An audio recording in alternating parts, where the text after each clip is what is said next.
What's shaking, people? It's your boy Doomkiller HD. Sit back and relax. You are now rocking with the best. Let's go!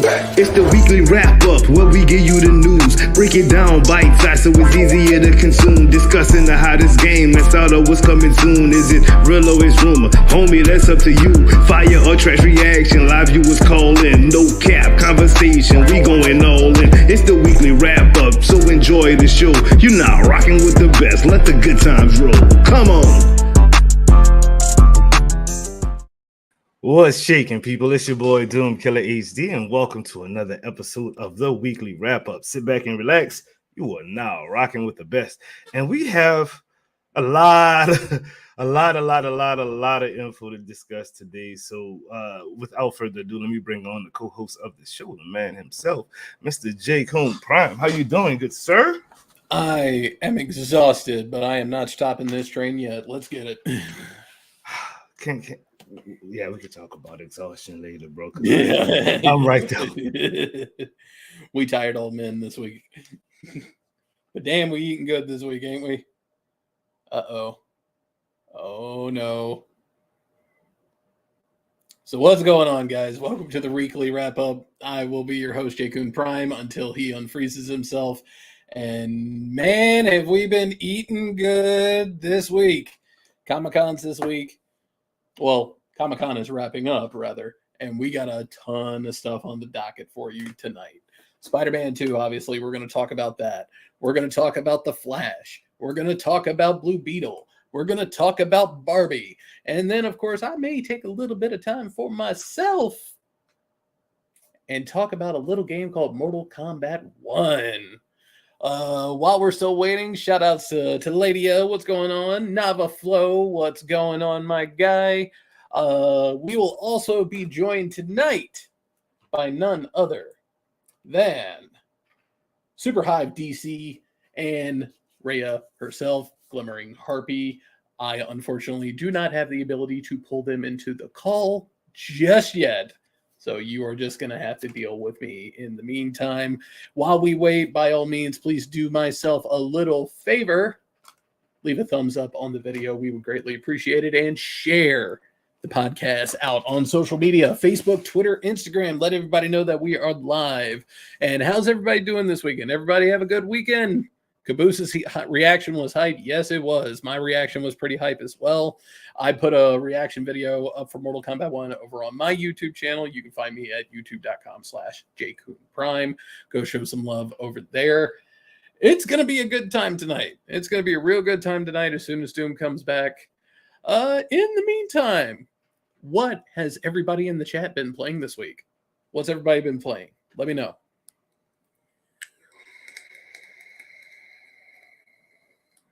Your weekend's been great. Fantastic. Glad to hear that, man. Just finished watching my Adventure with Superman episode 4. I need to get into that. I actually started rewatching Peacemaker and Invincible with the announcements of certain characters coming to Mortal Kombat 1. Been on DCUO grind. How is DCUO as of late? I unfortunately I dropped that again once I got back into Destiny 2 with the release of Lightfall.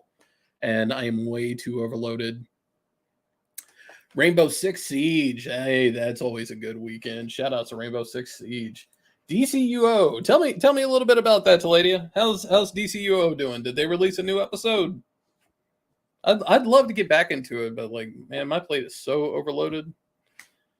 And one of the big reasons I stopped playing it was because of the fact of like, there was a lot of stuff I had catching up on that like people just were not playing in the game anymore. So I would sit there and queue up and it'd be like 2 hours before I'd get into anything again.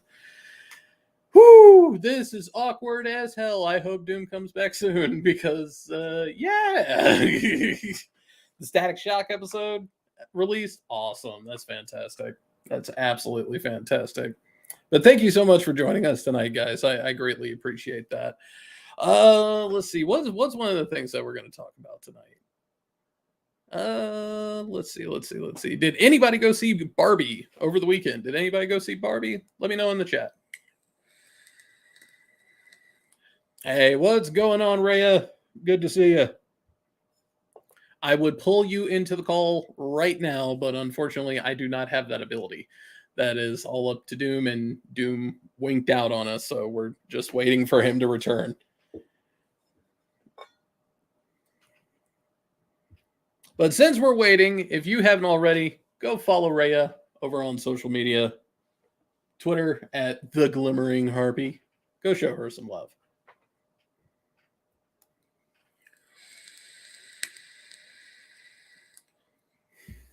You're not paying for that movie? Oh, why not? You're not a Barbie girl? I'm a Barbie girl. Hey, what's going on, Rhea? Apologies for the technical difficulties, guys. We will be back on track very, very shortly, and I am trying to avoid any of the subjects that we have on the docket tonight for the sake of the rest of the docket.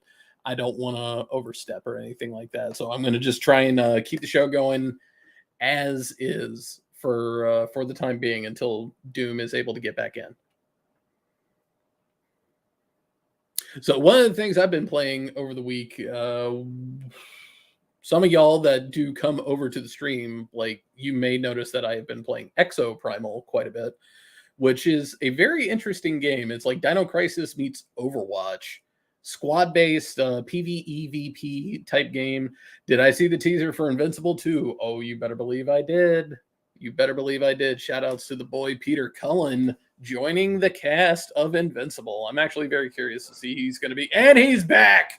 Thank God. Yeah, I am so sorry, dude. Like, everything in my house, literally, I mean, not the house, it was like the whole block just literally shut down. So I'm running around trying to figure out what the hell is going on. I apologize, chat. Sorry to the guests that we have coming on the show.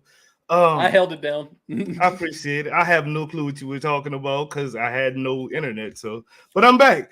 Hopefully. I don't know how long this is going to last, but let's get the show going, man. We've got topics of the night: The Flash, Blue Beetle, Barbie, Invincible, Spider-Man 2, One Piece, and MK1. And we have two fabulous guests that are coming on the show. One who's been on here a couple of times. She kind of made herself at home, which is completely fine with me, which is the homegirl, Rhea, the Glimmering Harpy. How you doing tonight, ma'am? Yo, good evening. Welcome, y'all, to the chat, and thanks for having me back on. Got a new team. I kind of check out. Was pretty awesome, super heavy into DC. I did all of the most, but I do like they're around here. Anyway, let's get it popping with Ellie. How you doing tonight, Ellie? Hey, good. How are you? Thanks for inviting me. Happy to have you. Thank what you. What is up, girl? Hi. Good to see you again.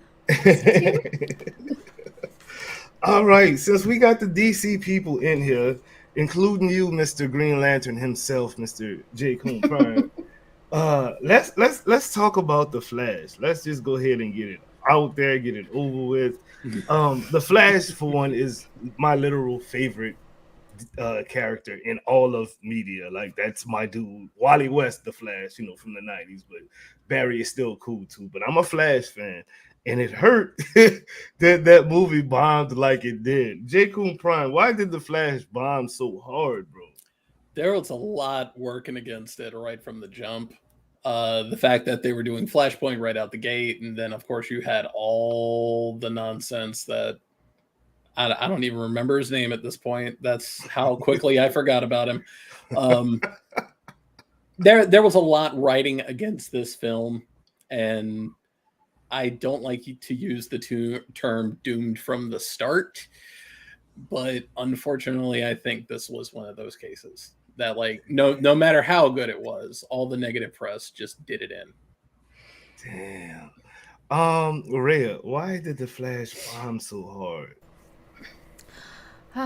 Well, I'm sure there were a number of reasons that kind of, culminated into what we got as far as like the final product in the film and why it failed at the box office. But I guess like the too long didn't read version for me was that, yeah, this movie was like in production hell for like going on maybe like 4 or 5 years or so. I'm I really just want to give the floor to Allie, like, who is like one of like the prime experts who I've been following for years to cover like DC The bar topics. is instantly not being to raised. not to like abstain from answering your question, but there's just so much that has happened over the last few years that I've just been sort of like a spectator towards, like the studio hierarchy changing issues, like the forced reshoots. A lot of the blame I saw from other folks who speculated on why it failed being directed at Ezra and their, personal life issues, which I feel like is a very small facet to, a lot of the overarching issues of the film itself. I feel like that is like kind of a cop-out to understanding exactly where the blame for the root of the production issues came from. So yes, I think that it's 100% within the DC studios, or like the changing of seats and power for WB as a brand that led into it being released under this new DC Studios brand that also had a hand in additional reshoots and just like a story that felt out of place to everything that we have gotten up till now, and content-wise, not having the backing of any like core audience because of all the bad faith that's been instilled in the brand and the treatment of, or I should say mistreatment of these characters over the last like going on what almost 10 years. Yeah, it's been like 10 years of perpetual abuse. Anyway, I could be here forever, but yes, that's it for my my summation, I guess. Okay, well, Allie, why do you think that the Flash bombed so hard? Yeah, I think Raya said a lot of things really well. Like, I agree with a lot with what she said and what Prime said too, because there were so many things stacked against this movie for a long time, and it just was one thing after another. It would like take 2 steps forward, 1 step back. Every time we'd hear something different coming out, it was just like, oh yay, oh no, oh yay, oh. It was just like this roller coaster. And yeah, changing leadership so many times is not going to help. Doing all these reshoots is not going to help. They're all going to have their own like input on what they want to do with the movie, and then changing directors several times, however many scripts it went through, and it probably has pieces from all the different scripts that they wrote, and oh my god, it was just so much. And then like, I give Andy Muschietti like credit for sticking through, because like I think that they should be like thankful that he just like held in there, because it just kept getting worse. And then I really don't think the stuff going on with Ezra Miller played a part in it. Like, I just don't think it did. I mean, when those stories were coming out, it was kind of like a lot of talk, it was like a hot topic, but the movie came out pretty long after all of that kind of died down. I just don't think it had any effect on it. I like him in the role, but I don't think he's the level of actor that it would affect his movie. Like, not to put him down or anything like that. Right. But if you have like Tom Cruise and he's involved in some like negative, stuff with the law, that's going to affect, that's different. You know what I mean? Because he's just like household name actors that have been around for decades, and like they have such a huge fan base. I think then maybe their movies would be more affected, but not Ezra Miller. Or not, he's kind of more like an up and coming actor still. Right. And I know it was a big movie, a big title, but I still don't think that it really had anything to do with. I think it was way more had to do with the studio, all the different leadership that, it probably, started back with the leadership that was in place. Jason Kilar and Ansarnoff and all of them. Who's the guy that we all don't like? Oh my God, I'm blanking on his name. Well, yeah, him too. The guy who's always salty about Zack Snyder. Oh my God. That list is starting to get a little long. I know. You start naming people, Walter but I don't Hamada? want to offend. No, the other one. Oh. Oh my God, I'm blanking on his name. Everyone knows what I'm talking about. Not Walter Hamada. I see where you're coming from about yes. Like, it's not entirely being Ezra Miller's fault, but no, like the only thing Ezra Miller can honestly affect would be box office gross. based on the people that decide to boycott the movie because he's in it. Mm. And I just don't think that was. I mean, I think fans had a lot more reasons why they didn't want to see it besides that. Yeah. Like, there were so many other reasons that I think were directed at the studio and not at Ezra Miller. Like, honestly, a lot of it also goes back to the Henry Cavill situation, in my opinion. I feel like a lot of the stuff was stacked against the movie, but then they brought Henry Cavill back for a brief moment. And I feel like all the movies coming out this year had potential to do better because of that. Yeah. And when they went back on that, everyone was like, I'm out. I'm done. Yeah. I'm out. I'm done. Middle fingers to everybody because I'm done. Like, I'm just out of this. And so I think that also played a big role in what happened with this movie. And I actually enjoyed it. Like, there were flaws, but I don't think it deserved that big of a, like, hit as far as money. Man, like, so, you know, I completely agree. I think Ezra Miller had very little to do with the Flash bombing the way it did. I personally enjoyed the movie. I thought it was funny. I thought it was a cool movie. It was a nice, different take on Flashpoint. I mean, I've seen Flashpoint like 5 different times at this point. You know what I'm saying? So that was a cool take on Flashpoint. The cameo. Toby Emmerich. Sorry, just came to me. Toby Emmerich. Had to say it before I forgot. That's what I was trying to remember. But I don't think that the movie was as bad as critics say. I'm gonna ask you the same question. Do you think the movie was as bad as critics say it was, Mr. Dino Slayer Prime? No. I've definitely seen a lot worse, but I have also seen a lot better.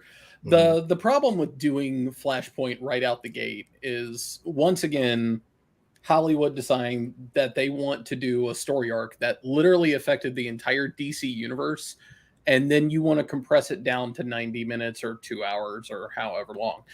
And a lot of stuff is going to get lost. A lot of stuff is not going to make sense, which requires you to go in and rewrite the story in a sense. Because 1, you're not going to have access to all the characters, and 2, you're not going to be able to tell the same amount of story for something that took a year to tell in 90 minutes. It's just not possible. Rhea, what you think? Was it as bad as the critics say it was? No, I don't think that I agree with a lot of the criticisms around the story writing or the visual execution, honestly. Like, for me, I watched the movie 3 times in IMAX, so I'm perfectly aware of how the visuals look in their intended format, and I did not imagine them being as jarring to my immersion in the viewing experience that I had in all of those 3 times, unlike how other folks may have felt.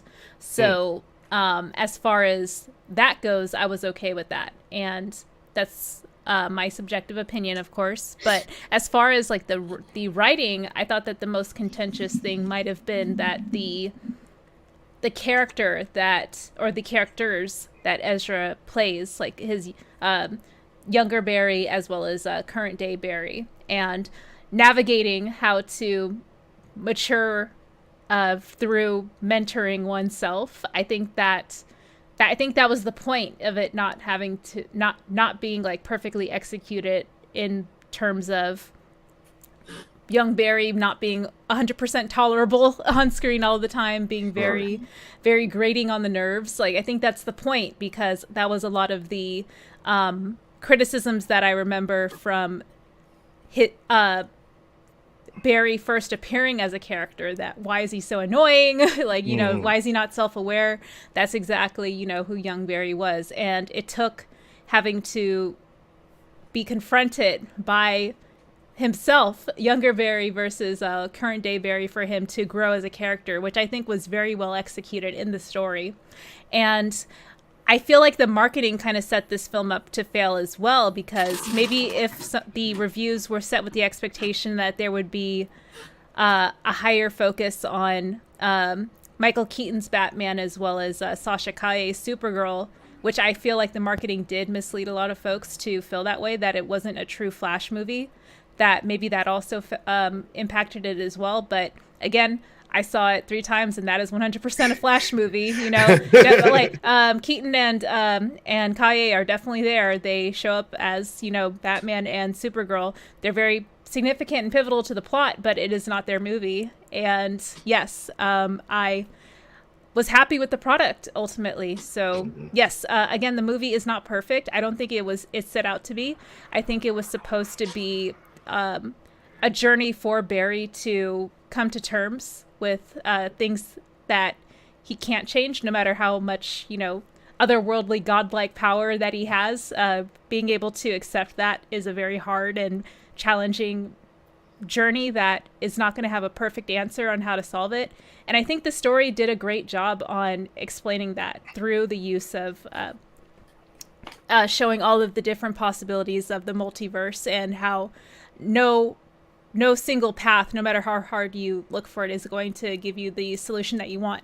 Not every question has a solution, or something along those lines. I'm paraphrasing the quote from Barry's mom, who kind of, you know, set the stage for that, you know, that plot point, or like that central theme to be like, you know, if you take anything away from that movie, like, yes, like, this is not going to be a perfectly executed, you know, finale, or you know, summation of Barry's journey. It's going to always, you know, be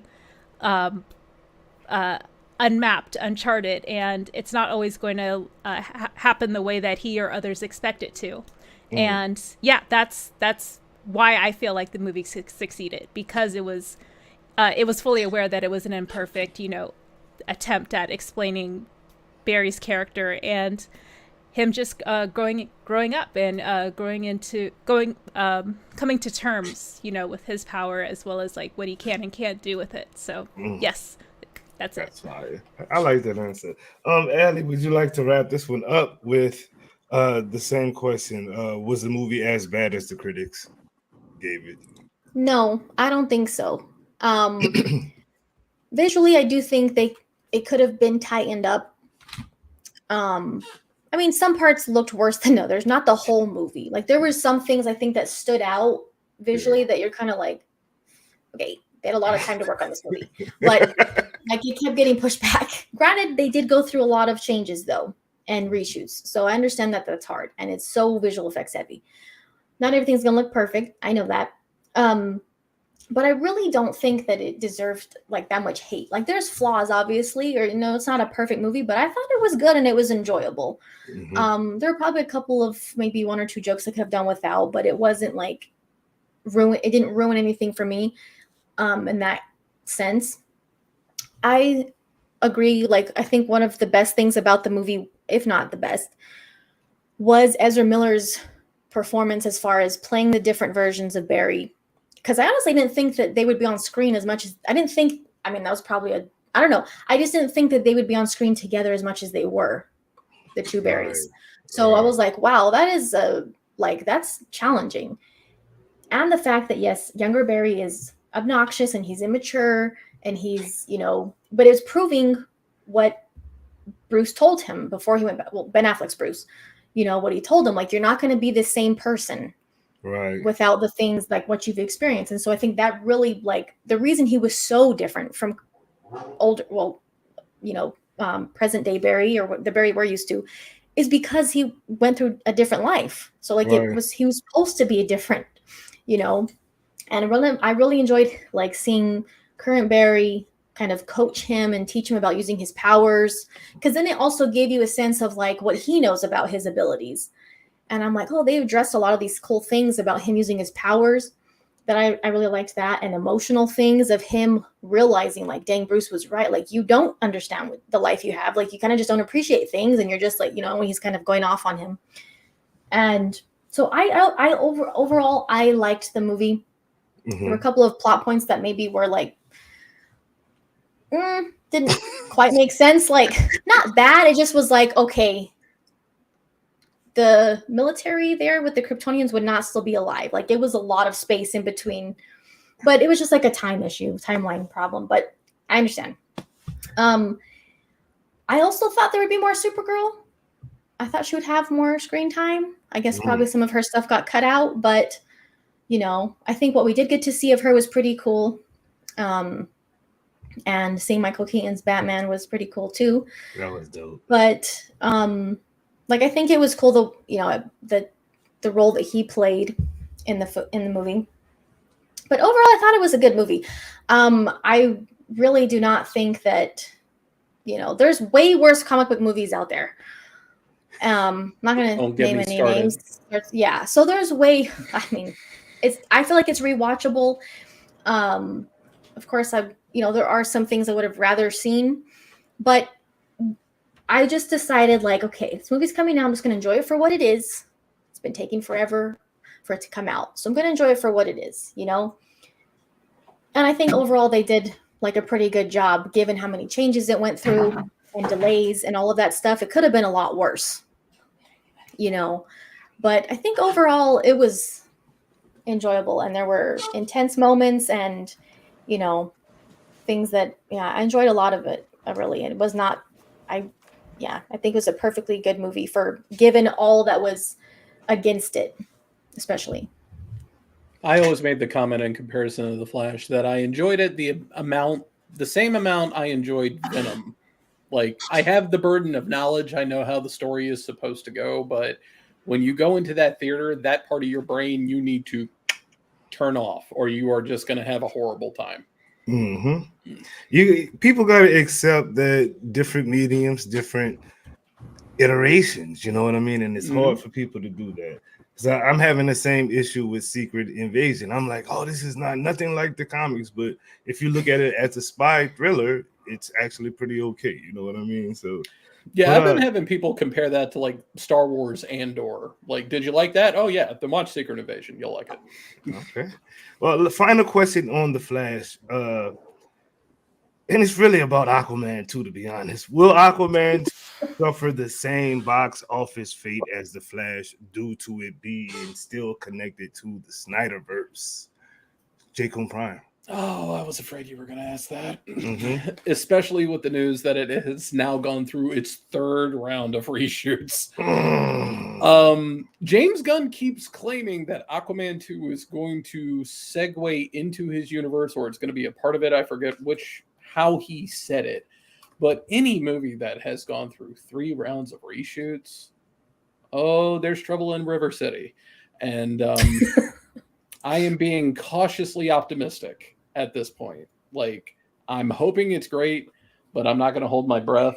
But I'm cautiously optimistic because, come on, guys, we can't let The Rock be the highest grossing DC movie of the year. We just can't let that happen. Bruh.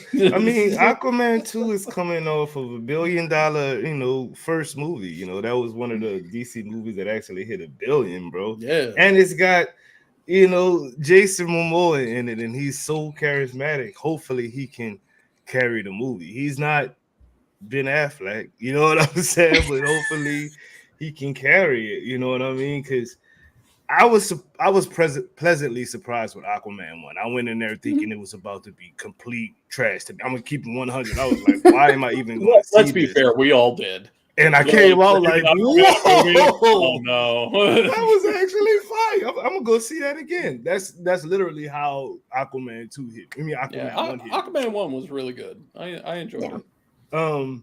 Rhea, do you think Aquaman 2 will suffer the same box office fate as The Flash? I mean, I kind of am thinking about how I felt about Flash, and it's kind of the same narrative around the reshoots and all these expected story changes and existing footage trying to find its way into or new footage trying to find a way to be shoehorned into existing footage while still trying to manipulate it into a new plan going forward. I'm like, we literally have been hearing this for the last 2 years when it came to Flash, and as much as I was happy with The Flash as a final film, I did not like the fallout of after that film released. So I don't think that this should deter the film from coming out, period. I think they're probably in the same position as they were with The Flash, where they spent so much money on this. It's not a Batgirl level film of only spending $90 million. They probably dumped hundreds of millions of dollars into this film already. So it has to come out in some way or another to recoup some costs. And whether or not it recovers even like a third of the money, that I think that they would probably, you know, be very grateful if they could do that. But I guess where I'm coming from is that the success of Aquaman 1, like y'all have discussed, that was it feels like, you know, yeah, it was literally like several years ago. Like, what was it, like 2019 that it came out? Yeah, that was a whole other decade, man. Like, we're in, times have changed. I can't rest on the laurels of past successes like that because based off everything that we've seen and what's happened so far. So, yeah, I think, Prime, to your point, Black Adam raising or earning 600 million or so internationally, they would probably love to be able to touch right? that with Aquaman. And it sucks to say that because, yeah, all the points that you made, Doom, about Jason Momoa being such a charismatic, you know, draw to the box office. I'm not sure how much that might have waned in the last, you know, few years because, you know, he's because Game of Thrones is kind of, you know, further and further into, you know, the back of a lot of people's minds. There's just so much in regards to time and word of mouth that has slowly but surely chipped away at this movie having as long of legs to regain its production costs as much as I would like for to believe that it has the ability to do so. And it is all related to how I see The Flash being managed throughout its production process as well. So I still plan to go see it in IMAX, you know, maybe even multiple times, but I am in my own little DC echo chamber of cheering them on. I do not represent even a 1% of the general audience, so that's my take. Take it for what it is. In like the 0.3% that like DC still got something good. Just watch. I'm in this pod of like, you know, the few hundred folks who talk about this content regularly on Twitter. So yeah. Yo, same question for you, Allie. Will Aquaman 2 suffer the same box office fate as The Flash? Am I frozen again? No. Oh, okay. Well, we'll come back. Hope all's good. Can we all agree on at least one thing when it comes to The Flash? What's that? One certain cameo made every single one of us wish, damn, I wish they had actually made Superman Lives. Because that actually made me interested in seeing what would that movie have been like. I still was just like, bro, they really put that in here? Like, really? It's crazy, though, because, like, I've been a Kevin Smith fan for so long, and Kevin Smith originally was writing the screenplay for Superman Lives. Right. And then they made a whole documentary called The Death of Superman Lives, and, like, seeing all that fully in motion, especially with the irony of him fighting a giant spider, which is what Kevin Smith joked on relentlessly about the whole project, is that Superman had to fight a giant spider in the third act. Why? And then them putting it in motion just makes me go, damn, I kind of wish I had seen this movie happen. Maybe on DVD or something like that. I don't know, bro. I don't know. I just, because I mean, Nick Cage does not change his accent in any role ever. And I just cannot really see Superman not being prim and proper. You know what I mean? A country accent Superman, even though he's from Kansas, I was about to say that would work. He should actually have a twang, but he has never had a southern twang. So yeah, I don't know if just him speaking probably would have thrown it off for me, bro. Like, I'm here for truth, justice, and in American way. In American way. You know, like, no, bro, not Superman. Welcome back, Allie. Sorry, thank you. No worries. Well, you can actually wrap this up. Will Aquaman 2 suffer the same fate at the box office as The Flash due to it being connected to the Snyderverse? Well, you're okay. Sorry. You're fine. Okay. I do think it will probably, I don't know if it will do quite as bad, but I am going to alter the question a little bit. I don't think it has anything to do with it being connected to the Snyderverse. I think it has, it's more of all of the change. It's going through too many changes, just like the Flash. Going through too many changes, too many different leadership. Wanting to change things to fit their own whatever. And I mean, coming out, the first movie made $1 billion, but I just don't see that. I don't see the second one. I don't think it's going to meet that expectation. There's just been too much over the years, I think, that have kind of just, I don't know. I just don't think fans are invested anymore because, there's been too many changes and there's been too many things that studios do this, then they walk back on it. They do this, they walk back on it. And now, like with a lot of things that come out on the internet, we don't really go into movies not knowing anything that's going on anymore. Like we know a lot about what's going on. Well, right. Fans that stay connected to it. But there's been a lot of reshoots. They put Ben in. Now we're seeing he's probably not going to be in it, which is annoying. So things like that, I think people are just like, kind of like with the Flash, they're like, fine, you're making these changes, and then people get excited, and then they make changes, and then people get excited, and it's just kind of like now knowing that. First of all, let me go back to this. Sorry, there's just so many different things. The fact that they announced a reboot as soon as they did, I think messed up the Flash and Aquaman 2. I'm not including Shazam 2 in this because. I mean, it could have done a little bit better, but I don't think it was ever going to make a ton of money. Just because of the movie it is. But, I don't think it had anything to do with... It could have done a little bit better had they not, announced a reboot so fast. But I think The Flash and Aquaman 2 are the ones that people are going to expect those to make a significant amount of money. Right. Compared to Shazam 2. And announcing a reboot as soon as James Gunn and Peter Safran took over, I think really just, was not a good decision at all. If that was their plan, they should have waited to at least let people know publicly, because now it's like the first reaction of fans was like, well, why should I care about these movies coming out this year? You still have movies coming out this year. Why are people going to care about them? The fans. Why are the fans going to care about them if you're going to do a reboot? No one's going to care if it's just like, oh, these people are not going to matter anymore, or the stories are not going to matter anymore. Especially introducing Supergirl in The Flash, introducing a new character.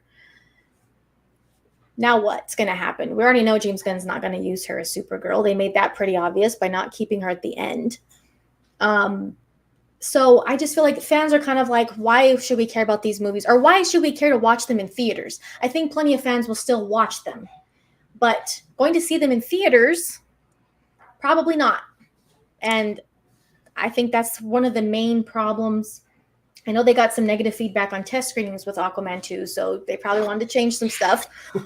But I feel like announcing a reboot so fast without giving a proper conclusion to the universe that has already been in existence was their main, that was just a really bad. They could have just, wrapped up this universe. Yeah. And fans would be a lot more open-minded and willing to support these movies and the upcoming universe. They're just like, The Flash would have been the perfect movie to start the DCU. It's there. You put Aquaman in front of the Flash, let that come out first. You drop the Flash, and at the end of the Flash, when he comes back, he doesn't even come back. It's somebody else in the suit. Different Batman, different Superman, and that is your new world. You have a new DCU right there. All of those people that you hired, your Lois Lane, your Hawk Girls, and all of these people that you just hired, actually, people might be excited to see them in the movie. But right now, it's just like the fan base is literally split down the middle, and it's kind of insane. Yeah. But excuse me. Speaking of reboots. Let's move on to Blue. Excuse me. Damn. Am I dying? Okay, I'm not dying. All right, let's move on to Blue Beetle. Please don't. I'm not ready to host the show again. Oh, no. Thoughts on the Blue Beetle trailer. Let's start with you, Mr. J. Coon Prime. I thought it looked great. I really did. But the first thing, because I talked to my dad about like all things movies and especially the superhero stuff, because he's starting to hit superhero fatigue. So he kind of relies on me. I showed him the trailer and he was like, that looks a lot like Iron Man. And I just went, damn it. That was the one thing I was hoping he wouldn't say. And I am definitely afraid. Like, I want Blue Beetle to do so well because it has such potential. But I am definitely afraid that the common audience is going to look at it and go, oh, it's Iron Man. But that might not be such a bad thing for Blue Beetle. Iron Man is a huge draw, dude. Like, I mean, RDJ as Iron Man is a huge draw. And this little kid playing Jaime Reyes, bro, he's got some charismatic. He's got it, bro. That guy. He's got it, bro. He's one of the biggest reasons I still watch Cobra Kai because his character is so good. See what I mean? So yeah, I have high hopes for Blue Beetle. I think if it to me it's like an MC, and I'm not saying this to hate on the DC universe or whatnot, but it seems like an MCU movie. And that is a good thing because a lot of people go to see MCU movies. And if they follow that particular formula, but with the characters that they have in DC, this might actually be the beginning of something great. I'm gonna move on down to you, Allie. Let's talk to you this time first. So what do you think? Blue Beetle, thoughts on the trailer? Yeah, I think the trailers have been good so far. Again, I think casting was really on point. I think it's cool when people fan cast someone as in a role and then it happens. And when people started fan casting him as Jaime Reyes before, like we found out he was going to play the role, like after seeing him in Cobra Kai, I was like, oh yeah, that's actually a good fan cast. So I think casting is on point. I think the trailers have been good and entertaining. I think he's going to be a cool character to see live action.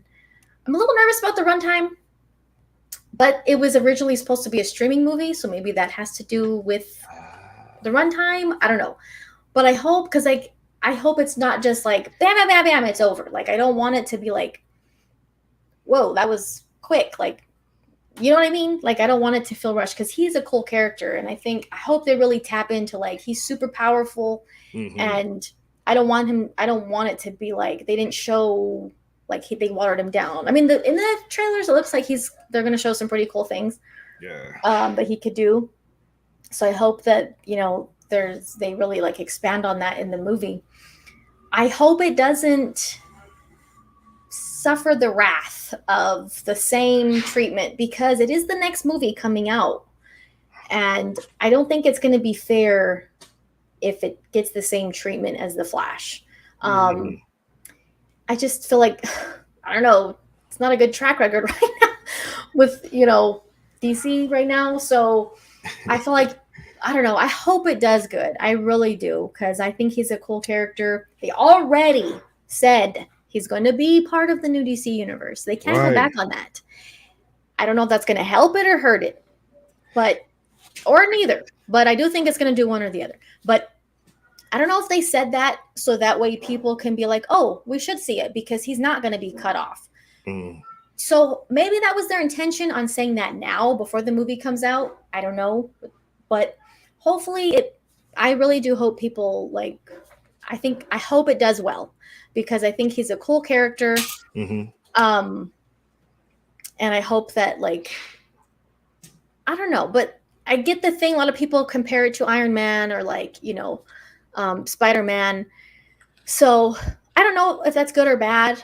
It could just be like people, there's similarities in their characters and he's like a teenager. So I get the comparison to Spider-Man, but I mean, not really the same abilities, but it has kind of the same feel, I guess, a little bit, but I don't know. I hope it does good. I really do. Cause I think it looks like a good movie. It does. The second trailer for me really nailed it in the bud. I was like, okay, this looks really dope and fun. Something I can take my kid to if she wants to go see a movie or something like that. Something I can enjoy on my own. I'm gonna ask you the same thing, Ray. What are your thoughts on that Blue Beetle trailer? Yeah, I was very pleased with the trailer, especially compared to the first one. And considering all of the background knowledge, I hate to say that this burden of all this like backstage drama and production issues is informing how I watch trailers nowadays, but unfortunately it does. I'm trying to compartmentalize that a bit and just, be, objective about what I saw in the trailer.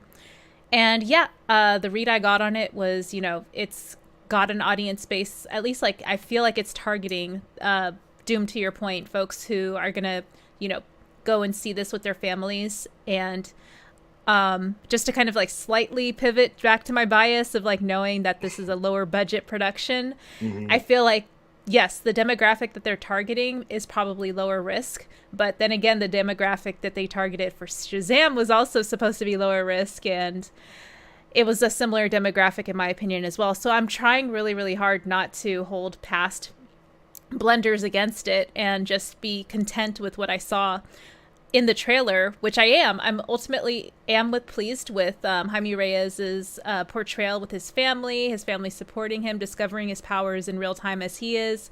The visual effects, yes, they're serviceable. They're not the worst. They're not the best. The suit, I love how the suit looks. I love the cobalt blue. I love all the different powers and abilities that we've seen in the trailer so far. I love that this character seems like they are grounded in how a young person may be tasked with confronting these powers in real time, being so like unknowledgeable of how they work, and at least having his family there to help navigate those unknowns with him is actually something that I haven't personally seen yet. I'm sure it's probably in other source material, but it's nice that it doesn't have to be a secret kept from his family. They're there to, support him as well. So I found that to be a very interesting dynamic as well. So yeah, I definitely am encouraged by the story being a lot more compelling and entertaining for me personally when I go and see the film. And yeah, I am hoping that I enjoy it as much as I did The Flash. Okay. I'm glad all you guys hit on the same thing. So this is perfect for the next question. It's the first movie in the DCU, the new, DC universe or whatnot. Will Snyder fans support it? Do you think Zack Snyder fans who are like kind of really pissed off with Mr. Gunn that he literally killed 3 movies with one announcement? Alec hit it right on the head when she said the announcement of the new universe kind of killed off the interest of the old universe. You know what I mean? And that kind of sucks. It makes the fans of DC as a whole being split down the middle. So do you think the Snyderverse people will support this new DCU project? And I'm gonna start with you, Mr. Dino Slayer, J. Coon Prime. I think they will, because a Snyder fan is a DC fan, and if you're a DC fan, well, then you're used to DC rebooting the universe at least once a year anyway. Damn. Damn. Once a year. Rhea, please follow that up. Oh my God. That's only when I'm telling lies. that doesn't feel good to hear. Even as much as that statement is rooted in some really hard to accept truths. Sorry, what was the question again? Will Snyder fans watch the new DCU? Okay, so I don't want to speak for all DC fans or even Snyder fans. We're all different, Right. And I think that is, if you take anything away of what I'm gonna say, I think that there is this stigma where we all have this this mindset that it's a shared point of discontent about the nature of these films. And I think some of us are rightfully upset, and then some of us are understandably optimistic and want to see something good happen. And that's kind of the realm that I'm in. I don't want to see films fail, and I want to assume positive intent in any film that comes out, and I want to have my own subjective experience to it that's unaffected by other folks and how they feel or what they say influencing my experience. So yes, going into this film as a DC fan first, that is, my intention, and I'm going to evaluate it as such. And I would hope that any other fan, whether they're fans of Zack Snyder's work, James Gunn's work, both, any type of, filmmaker or storyteller who's ever touched the DC brand or these characters, wherever they are on the spectrum, they're all going to approach it in their own way. And it's not that single trait of all of us being a fan of one specific director. We're all going to have our own experience with this film, no matter what fan of any film creator or maker that you happen to be. So that's my take. I feel it. Allie, go ahead and wrap that one up. You think the Snyderverse fans will support the new DCU? Yeah, I think it's important, like what Ryan was saying, not to put all Snyderverse fans into one bag. Mm-hmm. It's hard, I think, because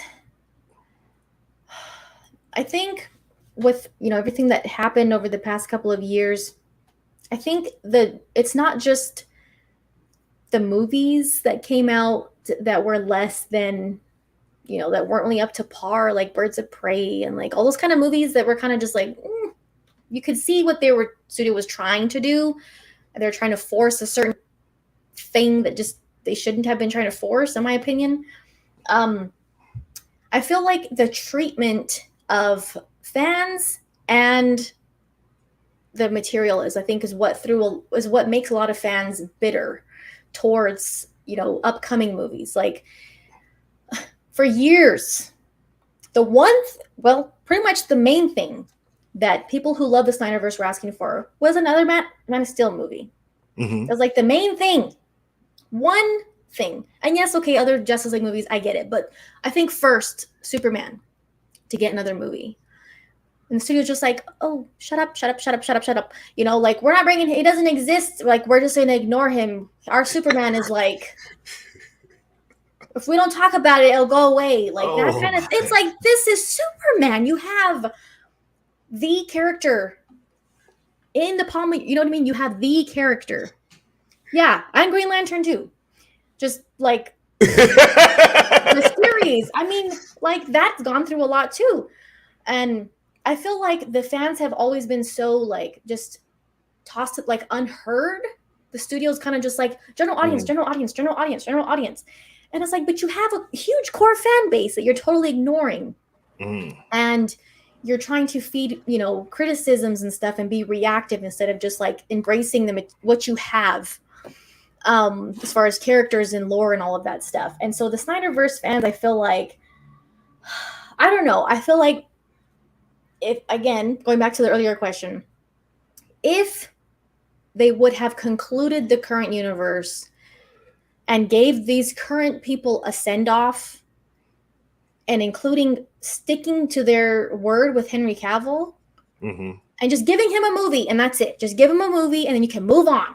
Like they were they told fans they were going to do that and then they backtracked on it. And I feel like that really kind of showed your word doesn't mean anything at that point. Damn. Like no one's gonna believe everything you say.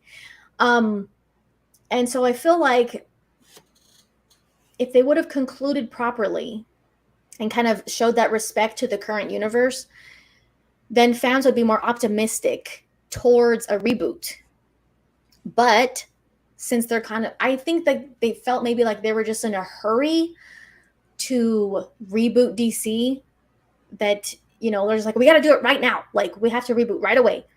I just don't feel like I don't feel like that is helping them get the support of the different fans. Like, yes, Snyder fans are DC fans.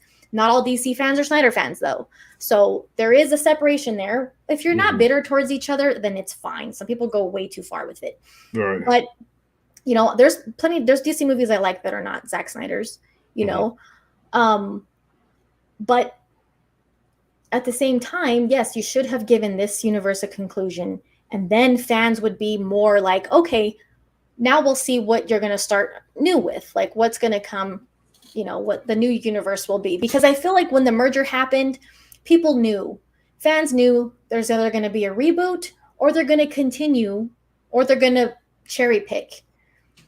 I think people knew that a reboot was a pretty big possibility, but I don't think anyone would have expected them to just like, oh, we're starting a reboot right away. Like you would expect some kind of, you know, closing before they do a reboot. Like I didn't, you know what I mean? So I feel like that kind of really might work against them as far as, you know, I feel like maybe they think that we don't need the fans that are upset about the reboot, which I think there's a lot more of them than they think. That's a lot of people. I do think that people will watch the new DCU movies, going back to the main core of the question, but I don't think that there's enough people that are excited about it.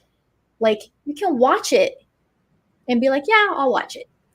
But are they really like super like hyped up? No, I don't think so. Maybe some people, but I don't think it's like, I don't think there's much of a hype level there, in my opinion, which I think you need if you announce a reboot of these main characters, like these characters that people are invested in, whether it's, you know, certain movies or directors or whatever, but the characters themselves, you know, people are invested in these characters and they want to see good movies for these characters. So, I'd go along with that because, like, yeah, I'll watch them, but I'm not excited anymore. that's good. Damn. I just wanted to add really reboot, quick and it's too. like, okay. Well, what about this? What Yes. about what? And on top of that too, it's not encouraging that anytime I Google, like in the last like week, Blue Beetle, the first thing I see is an article, projected estimated $12 million opening weekend. I'm like, bro, come on. Can I get a movie synopsis? Like, damn, I can't even read what this movie's about before you tell me how hard it's going to flop. Like, bro. Well, y'all are killing it with these answers because that moves on to the next question. If this movie does flop, which I'm praying it doesn't, it looks like a really fun and good movie, well written, well casted. The CGI does not look funky at all. But if this movie flops, it could kill all future DC projects because they have not hit a home run in a long time. And I personally don't see them steadily coughing out millions and millions of dollars and only making hundreds of thousands back. You know what I mean? Yeah. So, if this flops, do you think the DCU is in trouble? I'll just phrase it like that. Dino Slayer Prime. I see where you're coming from with it, but no, I think the projects will still go ahead as planned. Okay. Good answer. Appreciate it. Rhea. I'll try to make it succinct because I just sort of like bashed I kind of just threw that 12 million out there, like that's the projection, and that's probably being generous, but as far as the slate, it's making me frustrated, as optimistic as I want to be about all these anticipated, you know, slate plans into 2025 and onward in the midst of this writer strike. Again, this is all information that we as fans were plugged in on it every single day. We got our ears to the ground. We may or may not represent the greater general audience, but when these are the search results on page 1 of Google, whenever you look up these IPs, it's not encouraging to your first impression of what's going on with this brand. So, and knowing how volatile and reactive WB, DC, even with new studio heads, quote unquote, there's still those remnants of reactionary, hard pivoting, you know, decisions that get made in response to even the slightest, you know, scent of blood in the water. And although we know that Blue Beetle is allegedly the introduction of this new DCU going forward, it's hard for me to, like to Allie's point, take that with any sort of, you know, certainty going into anywhere past, you know, the summer. You know, things have changed so much in terms of like anticipated announcements, especially for Superman movies. Like again, there's more buzz around like the potential for a Man of Steel 2 than there was ever for J.J. Abrams Superman, or even the what was it, the Malzahn. Yes, exactly. They're the only people talking about that was us, who remembered, like on these podcasts, that was a thing. But yes, so gosh, sorry, I was supposed to be more succinct about this. So basically, the first impression that a general audience person would get as far as like news and coverage on Blue Beetle and the anticipated new slate and how it integrates into it, it's all from articles that are presenting it in a way that is not optimistic, based off of projected box office and this writer strike climate that is that for me is colorizing.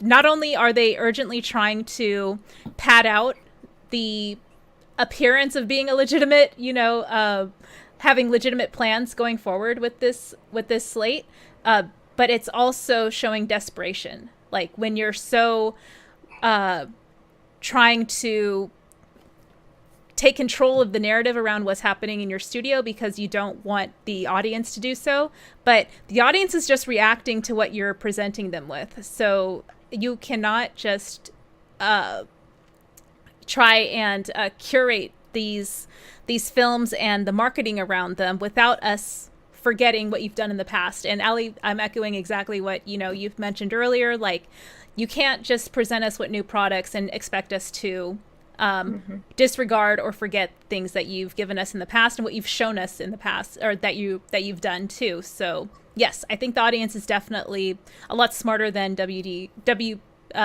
or DC Studios gives them credit for. And yeah, I think again, it's going to be another hard lesson in, how to properly respect your audience and treat them with respect and acknowledge what they are telling you that they want. Allie, go ahead and wrap this up. Yeah, definitely. I do think I think they would still move forward with at least the first couple of, DCU rebooted, or, the new DCU. Even if Blue Beetle doesn't do super, like if it doesn't hit a home run in the box office, I do think they would still move forward with, Superman Legacy, Batman Brave and the Bold. But this whole 8 to 10 year plan, I don't see that happening. I think that is, I don't know. I feel like it's not a bad thing. Like, it's not bad that they have a plan that they, want to roll out or anything like that. But if you don't get off to a good, like Superman, like, I don't feel like Blue Beetle's going to set the tone. It might, but I think what's really going to set the tone for them moving forward is Superman Legacy. Because Blue Beetle is just a new character we haven't seen yet. Like, yeah, no kidding. Blue Beetle is a new character we haven't seen on screen yet. Like, he's all just new. And I think that can kind of stand on its own a little bit without like setting the tone for the whole universe. If it's not really connected to what we've seen before. I mean, I know they mentioned Batman, so he exists with superheroes exist in his world. Right. But if there's nothing continuity wise or plot wise that connects to anything we've seen before, then it's fine. It can kind of just like do its own thing. But I do think Superman Legacy is really going to be like the one that determines how much people are invested in the new DCU. Because first of all, it's Superman, like, that's just, I don't know. There's such big shoes to fill. There's such a high bar set that they're not going to meet. Sorry, just saying. I'm sorry. It's true, but it's Superman. It's just, I'm not trying to be negative. I'm just saying it's going to set the tone, though, for their universe. And I think they're really going to learn. They're going to find out, I feel like. They're going to know, based on how well that movie does, if they really have enough support for a rebooted universe. Because I don't think Blue Beetle will give them that much of a It's still being made by the same, it's not even really, he's not even directing Blue Beetle. Yeah, They inherited Blue Beetle, and they might have made changes to it. I don't know. They might have, since they came on board midway before. Yeah. But yeah, so I don't know if they made changes to that movie or not. But we haven't heard much. We have like Aquaman and the Flash. We heard a lot about them making changes too. Blue Beetle, I don't really remember hearing like they made a bunch of changes to it, But like I said, it didn't really have anything to do with the previous DC universe. So maybe that's why they didn't feel like they needed to make changes. The Flash and Aquaman too have a lot to do with the previous movies. Right. So making changes to like the Flash, obviously they made changes so that way no one would have any expectations of certain characters at the end of the movie. They didn't put Ben Affleck back in there. They didn't put Sasha Calle. They didn't put characters that people would expect to see moving forward or would hope to see moving forward. Right. Aquaman 2, it seems like they're probably going to do the same thing. They don't want people to have expectations of certain characters or stories moving forward. So if Blue Beetle didn't have any of that from the previous universe, then they probably didn't need to make changes. They said it fits right in with what we're doing. So, I don't see it setting the tone for their new universe. I see Superman Legacy setting the tone because I just feel like that's going to have a way bigger pull than a Blue Beetle movie. So, yeah, I do hope Blue Beetle does good, though.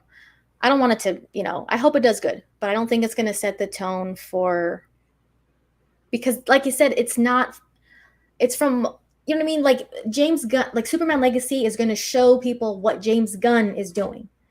That's all him, that movie. Right. Blue Beetle's not really going to show any of that. So I feel like, that's going to give people the idea of where they're going with their universe. Okay. It's Spider-Man 2 time. So let's real quickly catch a commercial from the homegirl, the Ambassador Spring. She's going to tell y'all to pretty much like and share this video. So real quick like, and then we're going to get right into Spider-Man 2. Let's go.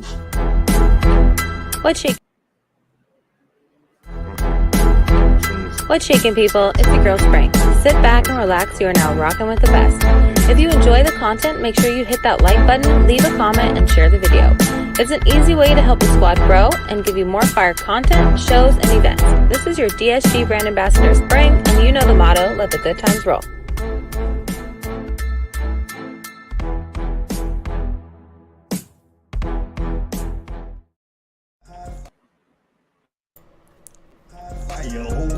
What's shaking, people? It's your girl Spring, and you know what time it is. It's hot seat time.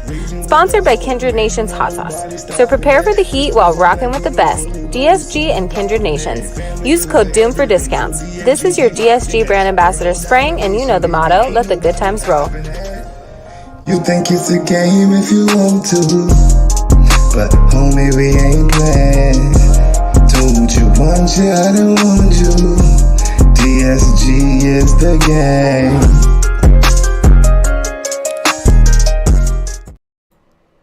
All right. That's enough promo. Spider-Man 2, it kind of like, it went insane over there at Comic-Con San Diego, bro. Like trailers, pictures, it was trending number one on YouTube, trending number one on Twitter, trending number one on Facebook, trending number one on Instagram and Threads, bro. It literally broke the internet.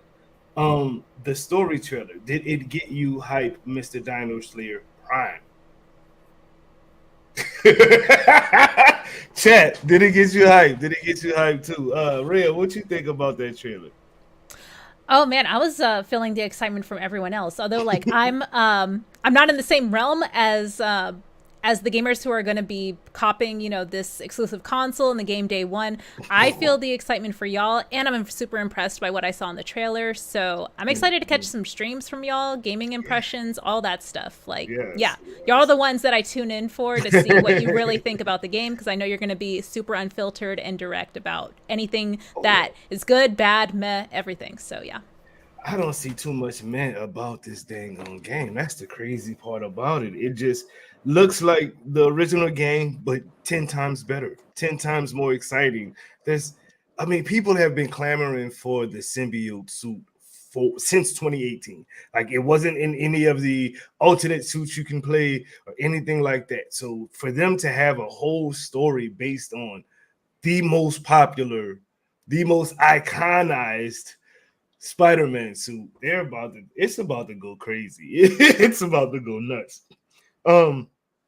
J. Coon, Miles Morales versus Mr. Negative. He actually gets to face the man that killed his father, bro. Now, for most people who are Spider-Men and Spider-Women and things like that, in their universes, they normally, oh Lord, that wind is kicking out there. But they normally don't have their powers when they lose their beloved one. Or actually, I should say they have their powers already when they lose their beloved one. You know what I mean? Like when Ben got killed, Peter was already Spider-Man. He wasn't a good Spider-Man. He already had his powers though. Same with Gwen Stacy in her story. When her pops got murked, she was already Gwen Stacy, the Spider-Woman. You know what I mean? Same with Miguel. He already had his powers. Miles did not have his powers when he lost his father. And now he's super powerful, super strong, can turn invisible, can do so much, shoot electricity, and he's about to face the man that killed his father. That's a completely different mind frame than what Peter, Gwen, Miguel, any other Spider person has ever had to go through. What do you think about that scenario, sir? My opinion is like I could give the textbook answer, but man, I hope they don't. I want to see Miguel have the Rikers Island moment that Peter had with Wilson Fisk in the books. Off the chain, off the hook, and just beats him to within an inch of his life. Doesn't kill him, but he makes the point that I can if I want to. Wow. Put the fear of God into Martin Lee. Wow. I want it to happen. I want to see Miles go off. I don't know, bro. I don't know if they gonna go that route, bro. I think like I said, like the textbook answer is they won't. But God, if they do though, bro, this is Insomniac, you know what I mean? And what they do is literally pull stories from everywhere and mesh them together. You know what I mean? That is what they do, and they do a really, really good job at it. Any excitement for that fight for you, Rhea? Miles versus Mr. Negative? So honestly, I'm not as plugged into the source material as y'all, so I don't want to like fake any sort of response to y'all. But again, I am looking forward to the cameos and the new characters that are going to come through. I'm going to watch all the gameplay. So yes, I am in the learning seat for sure. Okay. Mary Jane stealth missions look like they're returning, bro. I'm actually not too happy about that. Chat, let me know. Y'all cool with the Mary Jane stealth missions in Spider-Man 2? Y'all know how them things were not very fun and kind of took away from the excitement of Spider-Man 1. They slowed the game to a crawl. Notice they were not in Miles Morales Spider-Man at all. They really just was like, okay, we get it. Y'all don't like it. Cool. They look like they're returning in Spider-Man 2, bro. They got an uplifted Mary Jane. She's got her glow up going on. She went from a 5 to a 10 in the quick CGI fashion. You know what I'm saying? But I don't know, bro. I don't know, no. Like, I really hope that they don't 180 because, like you said, they were nowhere to be found in Spider-Man Miles Morales. Mm-hmm. So that was the big sign that, like, okay, Insomniac learned. We didn't enjoy those at all. But if they are going to come back, like, can you give her a gun this time? Like, the taser was a good start. Give her, like, some taser that can, like, shoot across the room or something. Make it fun for us. Please, do something. Like another round of just pure stealth and knocking over toolboxes. I can't do that again, bro. They weren't fun. It wasn't fun at all.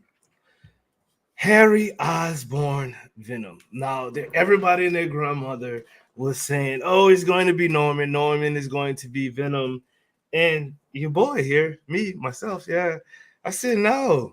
It's Harry. Harry's been Venom in multiple media. You know what I mean? Let's go that. You and me have been pretty steadfast on that answer from the jump, and it's nice to see victory go to the right place. That's all I'm gonna say. Yes. Virtual fist bump, bro. Yeah, there we go. Yeah. Let's go. Chat, when they revealed that, this is strictly for the chat. When they revealed that, wait, before I even, you know what? I'm not even gonna ask that question. I got a whole different question for y'all. So the moment when Venom jumps off of that building in the trailer, and everything focuses on him, and he does his Venom scream, yada yada yada. Do you think that is the very beginning of the playable portion of Venom in the game? Jacob Prime. Yes. Mm-hmm. Because I am staying on track with that. That Venom will be playable. Mm-hmm. Chat, is Venom playable in this game? Do y'all think? I personally think they would not have shown that cinematic in that way. There's not been another cinematic in the game from Insomniac, Spider-Man style game, whatever, that focuses in on a character the way they did with the whole zoom in and everything like that, and you not run off and play with that character. Mm-hmm. It's just not happened before. So to me, right there, confirmed Venom being playable in Spider-Man 2. Chat, is Venom playable in Spider-Man 2? I want to know. What y'all better think. say yes right now. Yes. Say yes. You okay, Allie? Everything good? Yeah, my kids. I have to myself. Trust me, I get it. We're just talking a little bit of Spider-Man. You into Spider-Man at all? The video game coming out for PS5? I see things going on with games. I don't personally play. I'm not a gamer myself. I will see like things that are kind of. Somebody send her a PS5 and an Xbox X Series. I have an Xbox, but my son uses it. My kids use it. So I mean, I see things that go on with games because I keep up with like IGN and like profiles that post about games and stuff like that. Or sometimes I'll share things on my channel related to games because I know the fan base is kind of goes hand in hand. But I don't actually myself game myself. Yeah, that's different. I do watch some series that are based on games though. What's your favorite series based on a game? Well, I guess the most recent one I watched was not Among Us. Oh my God, The Last of Us. That's pretty damn good. Yeah, that is pretty damn good. But let's wrap this up. J. Coon Prime, Spider-Man 2. The ladies are not really into that like we are, good sir. So we'll move on. It's all villains galore. Who is the main villain of Spider-Man 2? Everyone was so caught up on Mr. Negative being the main villain of Spider-Man 1, and he was actually not the main villain. It was who do you think the main villain of Spider-Man 2 will be? Because Insomniac does like to throw a little bit of salt in the water and give you a little sour water, I am going to stick to my original answer that something is going to happen to Harry that's going to make Norman snap, and he's going to go full goblin mode. I think we both agreed on that 2 weeks ago. So, yeah, we're still in the same boat. I still think it's going to be Norman Osborn myself. Hello. One Piece live action. Bro, for the people who follow me, y'all know I literally started watching One Piece, the anime, this year, and I actually got caught up. So I watched over 1,000 some odd episodes of an anime. Lord, where has my time been? But in about 4 months' time, I caught up. This looks special, bro. And I'm not saying it because I enjoy the anime, but the people who don't watch anime that are clamoring on to this One Piece live thing is actually pretty damn funny. What do you think about the trailer, the whole synopsis of One Piece Live, Dino Slayer Prime? As a avid non-One Piece fan, even I looked at that trailer and went, okay, that didn't look bad. Right. Yo, I like the fact that they because one of the big things that, besides just complete and total disrespect to characters, that the live action Cowboy Bebop lost me on was the fact that they strayed too far away from the fact that this was an anime. Right. This is not. This is going in face first. Yeah, we know this is an anime, and we're going to do our due diligence to make sure it lives up to it. Based on what I've seen in the trailers, they're not shying away from how goofy some of the characters looked or how goofy some of the things they could do were. They are sticking to it, and I think like One Piece fans are going to be embracing it, ecstatic about that.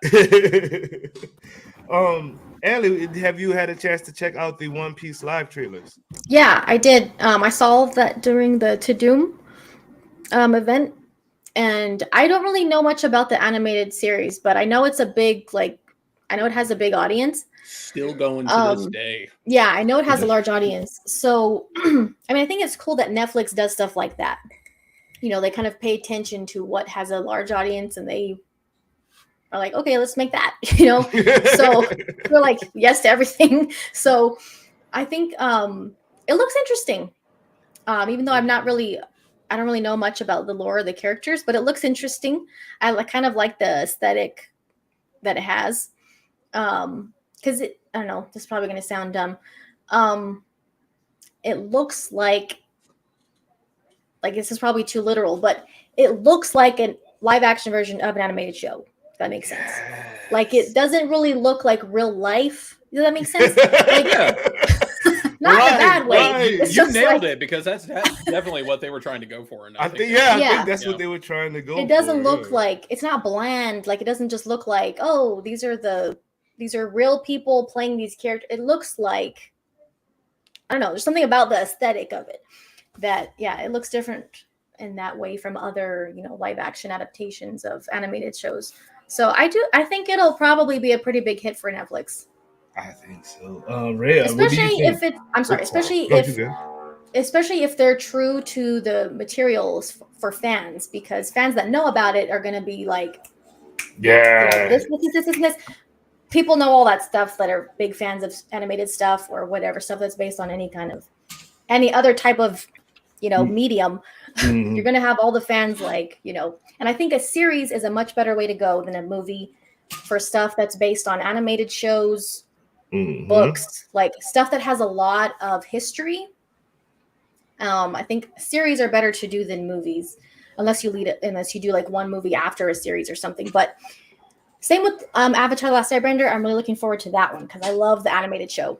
So kind of off topic, but it makes me think of that one. So no worries, you good. Rhea, One Piece anime, what did you think about the promos so far? Yeah, just to kind of echo y'all's excitement. Again, I'm not very knowledgeable on One Piece. I haven't started the anime yet, but to Allie's point, I think that this show visually is going to set the right expectations for someone like me who's not super knowledgeable on the source material. I know exactly what I'm getting myself into, and I hope that if it does spark interest in me to start the anime, that it'll go hand in hand. Like, I'm basically being like, you know, like easily like led into exactly what to expect going into the anime. There's no false expectations set by any sort of like live action adaptation of it being any different than what I would get in the anime. So I'm excited for that as someone who, again, is very, very new to the IP, but I am aware of its impact. Dang, that's crazy. It is literally the biggest anime on the planet. It has been going on for like 23 years or something like that. I just got into it this year, and it was like a bunch of people kept telling me, Doom, you need to watch this. It's good. Then they showed me videos of Samuel L. Jackson talking about how great it is, and I was like, oh, wow. I'll watch it. I'll watch. And I've literally 4 months time, I've watched over 1,000 episodes of One Piece, and I don't regret it. It's really that damn good. So as a fan of the IP and watching what I watched, I was like, okay, they're doing a really great job of the adaptation, and it's making it more accessible for people who don't or won't watch anime. I know some people are just like, I don't like anime, I'm not going to watch that. They saw the One Piece live trailer and was like, yo, that looks funny. What is this? I'm like, it's anime. Yeah. So like I think it's done a lot better job than a lot of those other adaptations. Speaking of one called Dragon Ball. We don't talk about that. Matter of fact, we're going to disregard that completely, and we're going to that the One Piece show on Netflix is going to be such a success that Netflix greenlights a Naruto series. Bro, you wow. So my husband yes, when they announced, when we were watching To Doom, my husband was like, they're doing a One Piece live action? He's like, I hope they do Naruto. Let's go. Yeah. Let's go. They might, they say yes to everything. So yeah, if they think it's gonna make them money, they're saying yes to it. Period. Yeah, and that obviously has a big fan base. So you wouldn't. I mean, it's with like animation to live action, people need to be like copy paste. Like, I mean, make some changes, yes, but you know, this is like. I'm sorry, Ellie. Let me fuss at him real quick. All wrong. Bro, that's like my favorite anime of all time. Bleach is like under DBZ, like Bleach is there, bro. Like he don't gotta get me to watch it. I'm watching the new episodes. Why do you think I was nodding? He already knew. Go ahead, Ellie. I'm sorry. No, it's fine. You're like, what? Yeah, I feel like that's what a lot of like the studios or directors, whoever. If they're like, we're going to make a live action adaptation of whether it's a movie, a series, whatever, stick to what the animated was. Yeah, I know they're going to make some changes. I know there's going to be changes. You expect there to be some changes. But if people if you have a big audience for this animated series, movie, whatever, people want to see it literally just a live action version of that. Like, just stick to what it is. Don't try to change everything. Don't try to make it like, you know what I mean? Don't, you know what I mean? Like, stick to the source material. Just copy and paste. For real. Come on. Like, and that's why I think Avatar, hopefully I think it looks like they're going in the right direction. Yeah. With that. There's only one way to go, but like just up after the movie. So that's what I'm saying. It's like it was just really that's another thing. They shouldn't have done a movie. It's like way too much to put into like a series is much better. You can really take your time. Because you can literally just kind of follow along with the original did. Like you said, sticking to the they didn't look right. It was so I think the series looks better. It looks like something that I'm used to. When I watched that movie, it was completely foreign. Firebenders need fire to bend fire, and I'm like, wait, what? I'm good. I'm like I checked out halfway through. I was like, I'm good. Oh, I never got past Empress Dong hair. Yeah, it's the same creators and there's some of the same writers and stuff that are involved. So it should be. I mean, that's a good sign. It is. And yeah, it looked like it's on a much better path. So. Invincible got a new trailer after I don't know how long. It's got a new game coming out on your phones or something like that. I probably won't play it, but I'll watch y'all play it if y'all want to play it. But yo, I'm hyped. I am so hyped. I saw Alan. Alan was there. You know what I mean? There's like, bro, what's good? What did you think about it's not actually a full trailer. It's just a teaser trailer letting you know that yes, we are working. We're coming back. What did you think about that? Was that hype for you, Mr. Dino Slayer Prime? Oh, I was very hype, especially with all the star power that they have coming to season 2, especially none other than Optimus Prime himself. Peter Cullen is joining the cast. It was absolutely insane. And I was excited enough that I started rewatching season 1 today. And yeah, watch party time. Let's do a watch party. I'm down. I'm definitely down. But I'll get even more hype on that once you give me the mic for a certain segment. Just give me the damn shit. I just want it now. Can we have it yesterday? I mean, yeah. Like I would love nothing more. Oh, Rhea, Miss Glimmering Harpy. Your excitement level for the dropping of Invincible. What were you thinking when you watched it? Yeah, I think I actually really like how the show is not so quick to just, drop a new season like 3-4 months after we we get the last one. I like their approach to it because I really appreciate that about The Boys as well.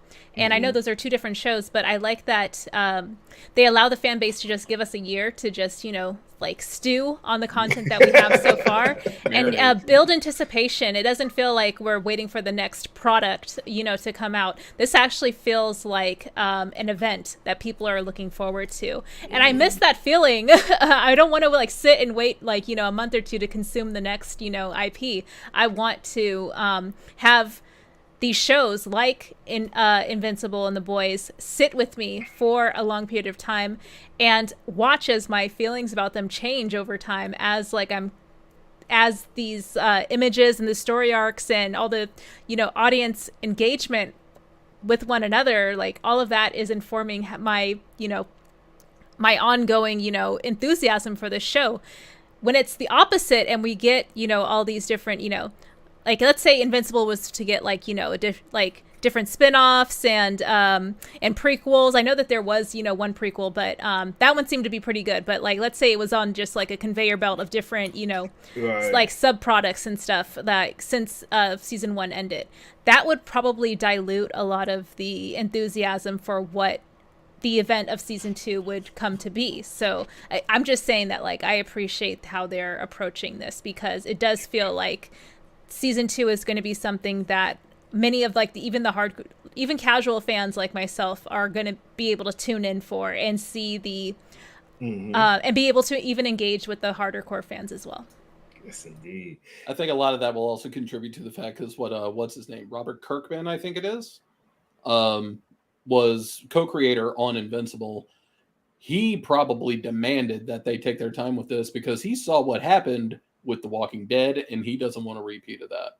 That makes sense. Sense. Allie, I think you tweeted about Invincible. And it was I made a video. Oh, I haven't seen it yet. Okay. I love that dang show.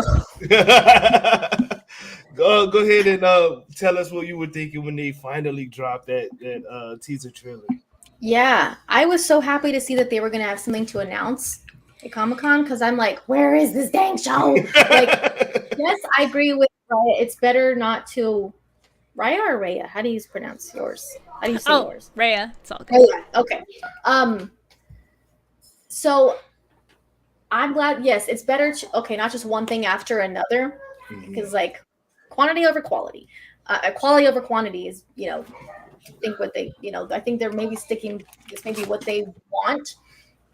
Instead of they might have other spin-off shows come of it. I don't know. But isn't something already on Amazon Prime right now centered around it's like Adam an Eve? episode for what's her name? Eve? Yeah, Adam Eve. Adam Eve, an episode for her, I think, to give some backstory on her. But I mean, by the time season 2 comes out, it's gonna be like a year since season 1 feels like it's gonna be like a long it's gonna be a long time. And thunder. I heard that. That was loud, right? Yeah. It's still going. God. I loved the first season. Like start to finish, I was in that show. Like I could not wait to watch the next episode. And I know nothing about the comics. I went in totally blind, which I was so happy for because it was like the perfect show to go in blind to. I didn't know anything about the comics, the characters, nothing. I just saw a bunch of people on Twitter going off about this show, and I'm like, what is this? And I'm like, we need to watch it. And there was I think like the first 2 or 3 episodes were there when I started watching, and I didn't see any spoilers. I just saw people raving about it. I'm like, we're watching it. And I was like, what the hell is going on? I was like, what? Me and my husband were like, what the what? Like we didn't know anything about it. Right. And it made it so much more enjoyable and like shocking because I didn't know what was going to happen. I didn't know anything I had no expectations except that people liked it. And wow, I loved it, and I could not wait for the second season or for them to at least say something. I think like when Ray's talking about like building anticipation, anytime you see them post something on, like if you follow their social accounts, people are like, where's season 2? Where's season 2? Where's season? Like that's a good thing that people are like, we want the next season, you know, asking about it a lot and waiting for quite a while to even have some kind of release date or teaser.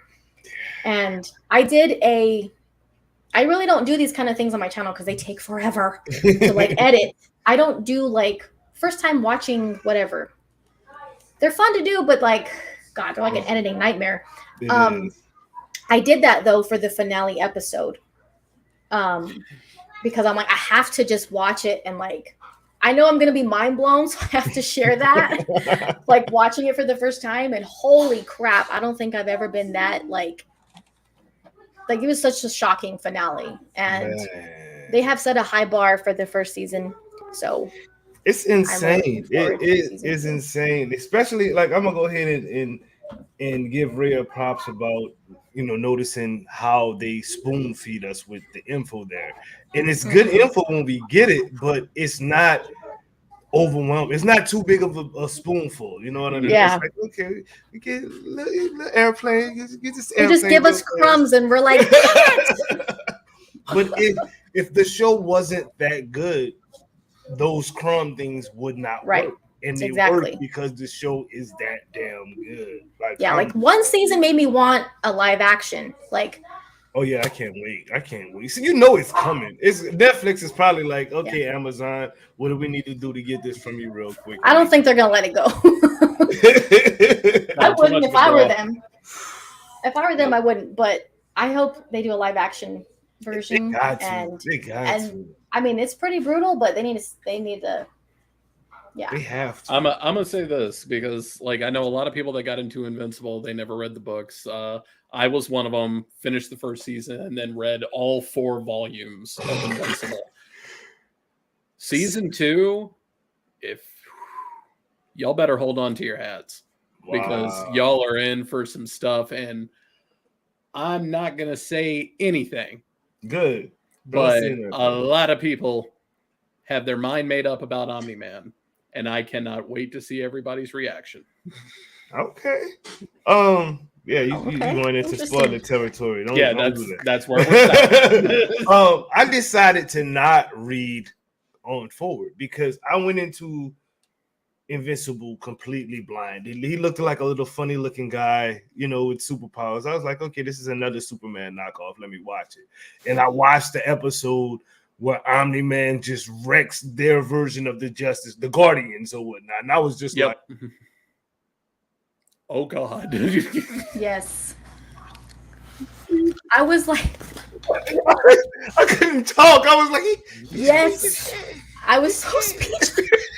I made my husband were like, no, there's something wrong with him. Like, he's being controlled. Like, or is this really happening? Is this a dream? Bruh. Like, we were like, okay. The show just kept going on, and we're like, every episode, okay. Oh, okay. The scene is so long. It's not like a quick, like, it's brutal. They really. Can we just give a round of applause for that scene for real? God damn, you know what I'm saying?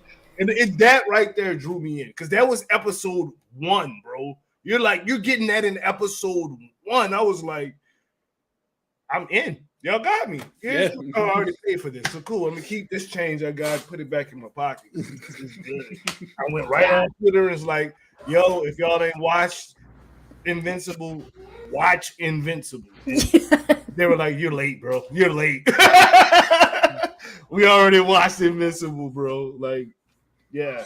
But speaking of great writing and picking the right people to play the right parts, the Barbie movie is freaking killing it right now. Like, #1 movie of the year already. Like, how, Sway? You know what I'm saying? Like, I did not expect it. It looks silly. It looks like, here, take $20, girls. Here, 60.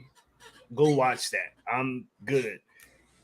But I might have to go watch Barbie because it's it's killing it. Like, it's not even got bad reviews. That's the crazy thing. You know, like sometimes the silly movies that are not really good, they kill it in the box office. Critics eat them alive. This movie is not bad critically. Like, the critics are like, you know, I walked out of Barbie with a smile on my face, and that's crazy. I'm like, the doll Barbie, the thing. You know, my kids got little Barbie cars and planes and boats, and that's making millions of dollars in the movies. Mm-hmm. Is anyone on the panel seen Barbie? It's on the to-do Not yet. list. Yeah, I'm seeing it tomorrow. Oh, okay, Are you okay. seeing it tomorrow? Okay. You too? You gonna see it? No, I want to watch it. I haven't yet though, but I do want to watch it. And I'm saying with you, I didn't expect it to be such a, like, whoa. Like, what is going on? Like, I think it's pretty surprising. I know it's Margot Robbie and Ryan Gosling, and but wow. Yeah, I'm like same. Seeing people talk about it, I'm like, whoa, okay. Yeah. Everybody who I know has seen it Mm-hmm. has said it was a great movie. I'm like, what, Barbie? Jake Cohn, what is your did this blow your mind as well? Like, I was very, very surprised because I just expected it to be a very quick cash grab and then boom, that was it. But the more reviews I read and watched about this, one movie in particular kept playing in my head because it was kind of the same scenario. Take an iconic character, put them in the real world, and that was Fat Albert. Remember that movie? Oh. Yeah. Barbie sounds like the idea of what they tried to do with Fat Albert, but this time they got it right. So like I kind of went like, maybe I need to go see this. Yeah, I mean, I'm at the point where I'm like, okay, girls, I'm gonna take y'all to go see it. Your mom ain't got to take it. I'll take y'all. You know what I mean? Like, Rhea, you said you're going to see it this week coming. Yeah, I'm gonna go see it tomorrow afternoon. I'm really excited. I couldn't do the Barbenheimer or Barbenheimer like double feature. I opted to see Oppenheimer first on Friday. I'm glad I did.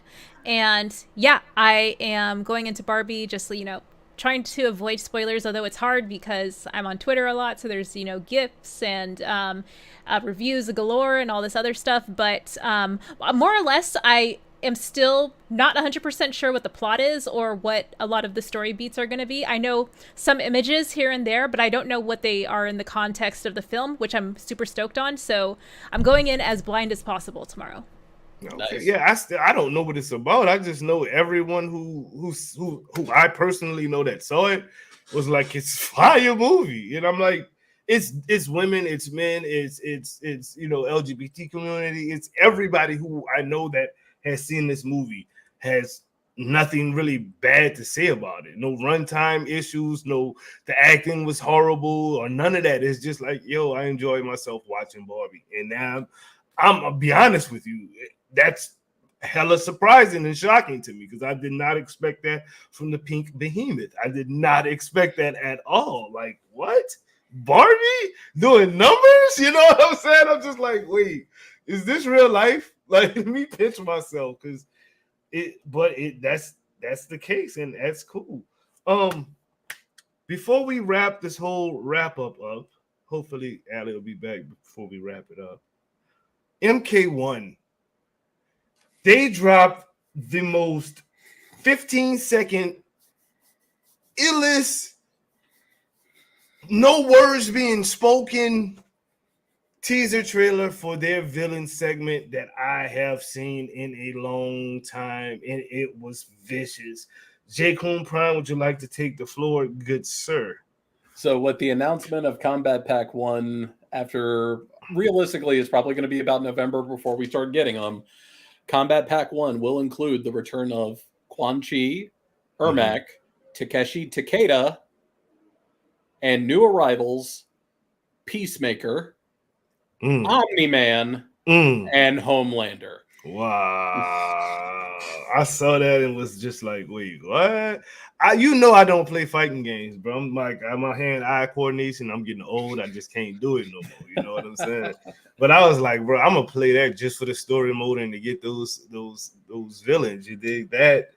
Though, in the way that they set it up, and it was like, we're not even gonna put the super cool music behind it. We're gonna put some generic behind it, and then let the visuals speak for themselves. And it almost got on Spider-Man 2 level as far as trending on the internet, bro. It was up there. Like, And I love that they are keeping this trend going. Like, there was already a lot of backlash because, like, well, why didn't you do Injustice 3? You're doing Mortal Kombat again, and they talked about a whole new engine. They were like, okay, we'll stick with what we know, and then once we get our hands underneath the new engine, then we'll go over to Injustice. So Injustice 3 will be after MK1. But this is a trend that they've been doing since Mortal Kombat 9. Guest character in Mortal Kombat 9 was Freddy Krueger. Mortal Kombat X, we had Leatherface. We had Jason Voorhees. We had the Predator. We had the Xenomorph from the Alien saga. MK11, they did it again. Oh, so you're saying it was Fortnite? Close.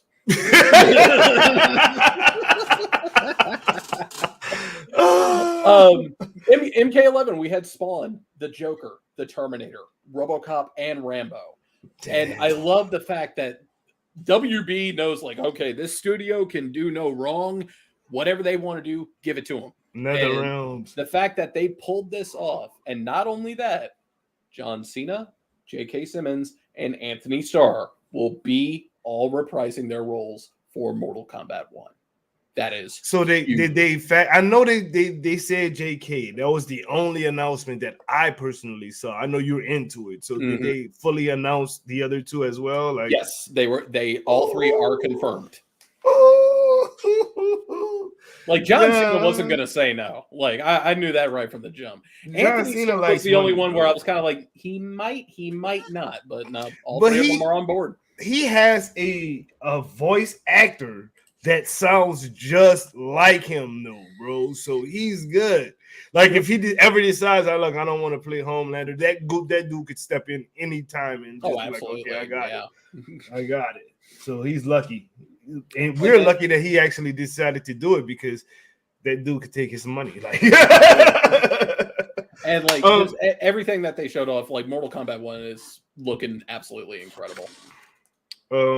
I would discuss Diablo 4, but I'm tired, bro. Like, what? I've been burnt since before the show started, and the show ended up going way longer because, like, it's so much good news out there, and it's like not a lot of bad news at all. Aside from, we've got so much stuff that's coming out. Let's go ahead and breeze through Diablo 4 real quick. Diablo 4, it turned the community upside down for about 2 days with their announcement, saying, we're nerfing this, we're nerfing that. The Diablo boys got on that thing and said, nerf what? You know what I'm saying? Like, I saw a lot of people on Twitter be mad, and then I saw a lot of people streaming going, it's fine. Yeah. So yeah, so good job on that. From what I'm hearing from like Hoarder Gamer and people like that, it seems like everything is going kosher. Season 1 is looking really, really good for the people who are into it. So I'm with it. Yeah. You mess around with Diablo 4 at all, Glimmer Harpy? No, I can't say I'm like super knowledgeable on Diablo, though I do know what it is. I know it's a dungeon crawler. I know it's super fun and addicting. And the community around 3 with its own little like economy, keeping the spirit of the game alive up until now. Like I love hearing about all that. So I'm living vicariously through y'all right now. Sweet. Any other game out there that you are looking forward to playing that's coming out? Like, 'cause I know there's Immortals of Avium coming out, Spider-Man's coming out, Suicide Squad maybe coming out. Who knows what's going on with that? Big question mark. For real. What are you looking for? I know you're into your retros, but is there anything new that is coming out or being remade that you are just like, soon as it drops, I'm on it? Well, my friends and I are really excited about Mortal Kombat for sure. And for me, I love when the new characters and the guest characters get announced. Like, that, I'm a big fan. But again, because like I'm really big into the retro scene, I was more excited about how the legacy characters were made to like just look amazing. I love there was this one still of Baraka, and he's one of my favorites because Mortal Kombat 2 is probably like my favorite of the original trilogy. And yeah, he was like just one of the antagonists that I just sort of aligned with the most. I think the race is called the Shokan? Tarkatans. Shurkotans. Yeah. So, Tarkatans. Yeah, him and Melina yeah, they are just, those are my ones right there. So that's what I'm looking forward to. New ways to experience these characters that I've just grown up, loving. So yes, that I'm excited for that. Since you're on the retro thing, I have something I'm going to send you about a game that I got recently that I fell in love with. It's like Ninja Gaiden meets Mega Man, and it's called Gravity Circuit. I will send that your way. Oh, yes, please. Thank you. What are you looking forward to that's dropping? In chat as well, what are you guys looking forward to that's coming out? Maybe that, I don't know, like I said, me personally, Immortals of Avium is going to have my neck until Spider-Man 2 drops. I cannot wait for this game to drop, and nobody's talking about it, which sucks, because I'm like, am I the only person on the planet that really wants to play this game? It's like Doctor Strange. It could wind up being sleeper hit, man. Dude, it's like Doctor Strange meets Call of Duty, and I'm like so with that. You know what I'm saying? Yeah. So, isn't Tessa Thompson supposed to be in it? Like, I remember seeing stills where apparently she's in the game. Or is that Gina Torres? Gina Torres. Oh, okay. Either way, like, still Tessa a W. Thompson, bro. Wait, what? But nah, it's Gina Torres. It's a W either way. Definitely. Yeah. What game are you looking forward to that's dropping pretty soon or in the near future, bro? For me, I want to say within literally, I think this week we get a retro sequel to Double Dragon, which I'm actually really looking forward to. The name escapes me at the moment. I know it's not Double Dragon Neon. August 24th. I normally don't dive into the Soulsborne life anymore, but I think I'm going to take the dive on this one, especially since I asked for it on my birthday. Armored Core 6: The Fires of Rubicon. And then, of course, September is going to be huge for me with the release of not only Mortal Kombat 1, but RoboCop Rogue City. That's coming out. When is that dropping? September. I might have to cop that, son. Allie, I know you're not into video games at all. So is there any particular media, movies, TV shows, aside from Invincible, that is on the way that you just can't wait to sink your teeth into? That's a good question. Yeah, Invincible for sure. Well, the ones mentioned, yeah. Okay, I'm looking forward to Blue Beetle. Stuff that's coming out like near future. Yeah, near future. Okay. What do you think about the Ninja Turtles movie? Are you? That looks kind of cute. The animated, it looks like that cool animated style. Yeah, it's like semi-animated. Yeah, I think that one's gonna be cute. I have not seen the trailer for that. Trailer, it looks cute. Yeah, that one looks good. Okay, so TMNT for you. The Boys. I don't know if Ashanti come through and says The Boys. Yes, indeed. When is The Boys coming back? Because I know they have a prequel, not a prequel, but a side story, right? That's coming out, The Agents of V or something like that. Gen V. Yeah. Gen V, yeah. When does that drop? Because I'm actually looking forward to that. I'm not 100% sure, but yes, I am aware that was announced too. So yeah, probably going to be catching that. So The Boys, Gen V, yeah. As far as TV, that's what I'm. In, of course, the Marvels movie that's coming out in November. Your girl Captain Marvel, they just dropped a new trailer as well, which was surprisingly good because I could not stand that first Captain Marvel movie. I'm gonna just keep it 100. It was not fire. It was not fire at all. I am so surprised my tweet for the Marvels did not get more heat than it did. Because I said, well, because I'm not super invested in Captain Marvel, but I'm heavily invested in Goose. So I posted a picture of Goose saying he was the reason I watched the first one. He'll be the reason I watched the second one. But you know what? A lot of people are Goose fans, so you're not going to draw no heat for that, bro. Like, Goose is the guy. Goose is the guy. He might be looking like a cat, but he's a flarkin', baby. Let's get it. Ram, Captain Marvel, you like that trailer? Not Captain Marvel, because that was trash. But the Marvels, did you like that trailer? Yes, this is one where I am trying to hold on to the enthusiasm that is being pulled from me, or that is being attempted to be pulled from me, or I feel pressure to like not have. Like I feel kind of self-conscious being optimistic about this movie because of like the bad taste in our mouths that Captain Marvel left for a lot of us. But yeah, I'm gonna be on my own little, soapbox saying like, let's just give this a shot, y'all. Let's not, cast it aside just yet. So yes, I'm still optimistic. I think that they're doing themselves some favors by improving the marketing for it, because it was very not great coming out of the gate, but they're trying. I see that there's some legitimate steps being made to try and present this as a desirable product, which I can appreciate.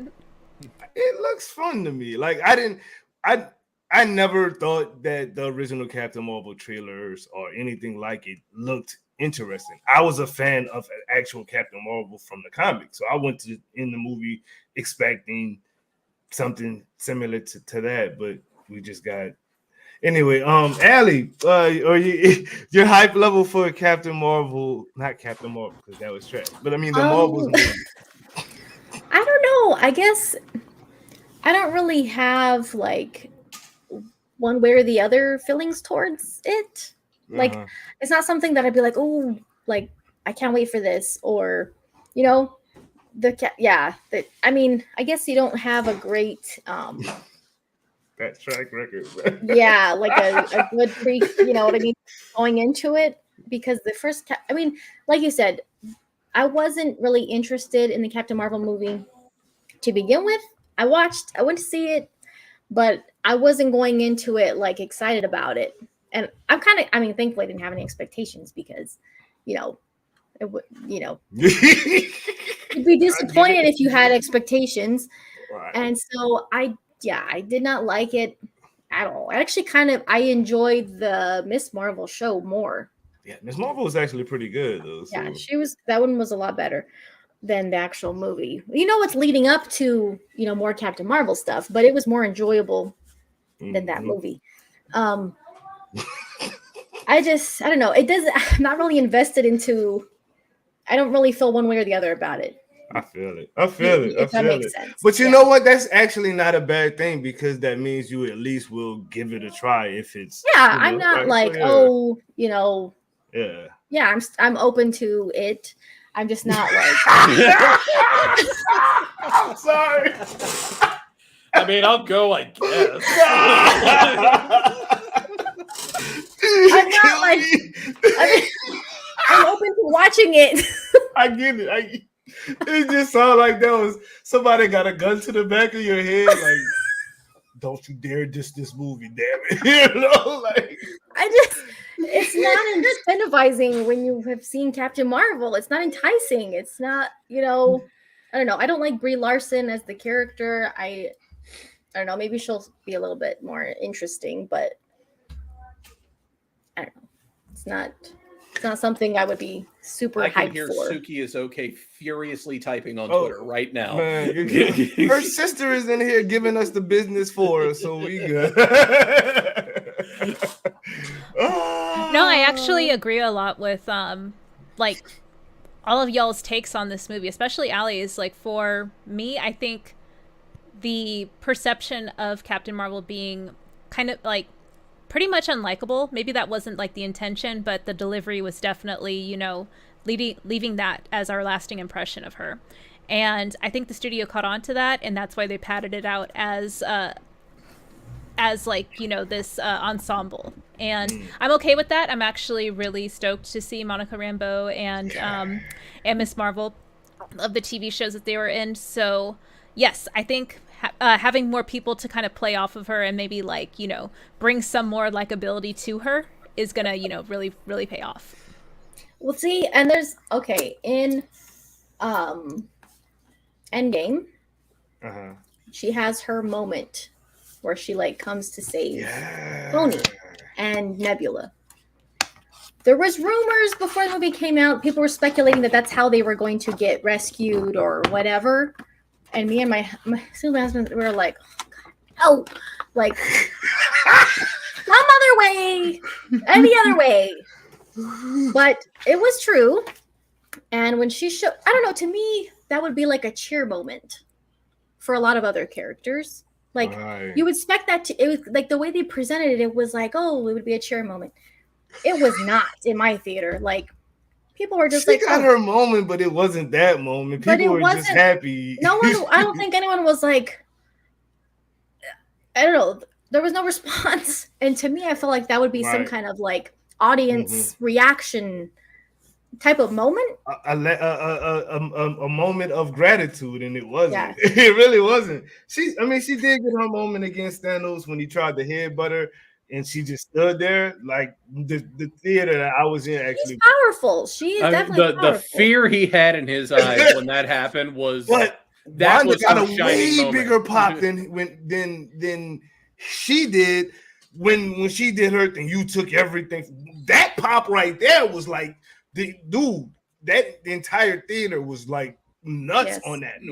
So, like they really did put Carol in a spot to where she was almost unlikable, even with the whole A-Force girl power moment. You know what I mean? When she led that moment, they was like, Wanda should be leading this. That's what people were literally saying. Yeah, there's no. I don't feel like there's. I don't know. I don't think there's no like connection there. With fans that are like, oh, you see her as like, you know, the leader of the female characters, but you know, I don't know. I think with like what Raymond said, there's not a whole lot of likability factor there. There's very little there with Captain Marvel, like, and I don't like using this comparison, so I'm not going to do it very lightly.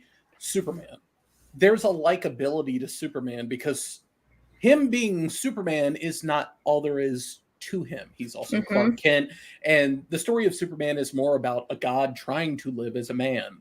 And that makes him relatable. That makes him likable. Where with Captain Marvel, it's just... Yeah. Whose butt do I kick next? It's very like, bland. Yeah. Yeah. There's not much going on there. Yeah. I love it. Don't change. Don't change. Don't ever that change. Was so precious. Don't ever change. Carol, I liked Carol in. I mean, what it is she's a soldier. She's an Air Force soldier. You know what I mean? She was brainwashed. She was trained by these really not likable Krieg people. You know what I mean? She didn't really remember her Danvers self or whatever. So that played into a lot of her movie, which I don't think they should have took that direction with it at all. They shouldn't have went that route because, like Rhea said, it made people think she was just unlikable. But by the time she got to what was that? The end of Infinity War, she was more like, okay, I'm the J. Coon version of Captain Marvel, right? But she at least still had some relatability to it. Rhodey's like, bro, what the hell were you for the last, while we're fighting all of these people? She's like, bro, y'all not the only people on the earth, in the universe that need my help. That resonated with me. I was like, okay, that's why. So I see them kind of spoon feeding us again with Captain Marvel. And I think like Allie hit it on the head again when she said this film with the ensemble, which you got two funny, really likable characters, is going to make her a little bit more likable. Because Tiana Harris is hilarious, and her portrayal of Monica Rambeau in WandaVision was just outstanding. And Iman Vellani is freaking Miss Marvel. Like the little girl is literally Miss Marvel. So I liked her. Yeah, like it is what it is. So I guess that's everything as far as movies, TV, and gaming. Oh, frick. Secret Invasion. Thumbs up. Good episode. Did you watch Secret Invasion this week, Rhea? I have not started this series yet. Don't rush yourself. It's okay. It's all right. It's quite all right. It's a different kind of show. It's like beer. You either you got to learn to like it type of. Allie, have you and the family watched any of the Secret Invasion? Yeah, up to last week. So I haven't seen this week yet, or the most recent one. But I've seen up until that, up before this most recent one. What do you think about it so far? some things are interesting and some things are not. Uh-huh. Like it's a little up and down. I don't know. And then some things I'm like, I can't read everything right. Like some things I can't. I'm not sure about some things. You know. Gotcha. Not bad. It's not like. I mean. It's not bad at all. It's not a bad show. It's not its namesake, and that's what a lot of people are getting pissed off about. It's like a little inconsistent, I feel like. I don't know. There's some things that are, yeah, it's a little inconsistent. I don't know. Like, I don't know. I'm still watching it, but some things are kind of like, don't make a lot of sense. Like they took some stuff out, right? Like something that's just missing. Yeah. Yeah. There could like some unanswered things. Yeah. They're kind of like some gaps here and there. Really nicely. J-Kun Prime, I know this is one we talked about this in the group chat that you're actually really enjoying the hell out of Secret Invasion, good sir. Yeah. Your rating of the series so far before the finale. Before the finale, I am at a firm 8 out of 10. Damn, that's pretty high, bro. Still room for improvement, but like I suspected, it got better. It did. No, you know what happened? It was good. First episode was good. Then that second episode to me fell all the way off. I was like, wait, what am I watching? And it kind of gradually picked itself back up. So I'm as the pieces all got together, it's like, okay, I see where they're going now. And like, all right, that was good. Oh yeah, that was good. That was really good. I hated the throwaway line though, bro. That throwaway line kind of hurt me when Nick Fury said, I'm gonna handle this one on my own. I don't need the big guns because if we can't do it, then we shouldn't be just relying on them. And I'm like, that was the whole reason you put them together. Yeah, that was kind of the point. That was the whole reason you put them together, bro. Like, that's true. But yeah, see, I just did not like that. I thought that it's supposed to be a throwaway line, but I don't like it at all because it kind of diminishes his whole work from 12 years ago. What he did 12 years ago. You know what I mean? Like, anyways, is there anything? Go ahead. With that line, and this was from a long time ago, the very first episode of Justice League. I saw what they were getting at, and it was this line from The Flash. Superman may be good, but even I can't be two places at once. And I see where they were coming from, but the fact that he literally made that team for this very specific reason just contradicted everything. That's that's why, like, you know, the Flash is always going to get y'all with some good lines. So thank you for bringing it back up. Yeah. But nah, like, it's just not, it doesn't make sense for him to have Avengers and them not, unless he wants to lose and them come through and avenge him. But like what, bro? Were the Avengers, not the pre-Vengers? Like, for real. Yeah. Shout out to Tony Stark. Rest in peace, good sir. We love you 3000. But Rhea, is there anything that you'd like to tell the people? Maybe give your info, where they can find you at before we get up out of here.